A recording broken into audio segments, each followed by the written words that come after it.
সেহরিতে তো পানি ছাড়া আর কিছু খাই না।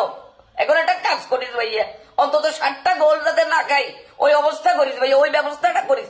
একে তো রমজান মাস, আর রমজান মাস মানে আমাদের ইতিহাস খুব খারাপ ভাইয়া, মনে আসেনি? ওই যে তখন বিশ্ববিদ্যালয়ে বলতাম 7-7টা গোল জার্মানি নিজেদের মাটিতে আস্তে করে আন্দা দিয়েছিল। আজ ভাইয়া হাফ টাইমের আগে মনে করতে 3টা ভাইয়া, প্লিজ ভাইয়া যেমন হোক অন্তত ইজ্জতটা বাঁচা। আর কোনোভাবে নিতে পারতেছে না ভাইয়া। এত থ্রেট দিলাম, এত চিল্লাপাল্লা করলাম, মানে প্রথম 60 মিনিটে তুমি খাবার শুরু করলি, 12 মিনিটে 2টা, 37 মিনিটে 3টা, মানে কি ডিফেন্স করতেছ ভাইয়া? তোরা কি করতেছ ভাইয়া আমি বুঝতেছি না। আজকে তো বাসার তুমি বাড়িতে হইতেন না, সর্বপ্রথম আমরা আসি ধরবো বাড়ির মালিক, কারণ হেতে আর্জেন্টিনা, তার উপর ছোট ভাই নিলয়, তার উপরে সাব্বিরিয়া, মানে আমার সঙ্গী বলতে কেউ নাই, এক আছে মাহমুদুল্লাহ, হেতে নিজেরে নিজে মাঝে মধ্যে বলি যায়।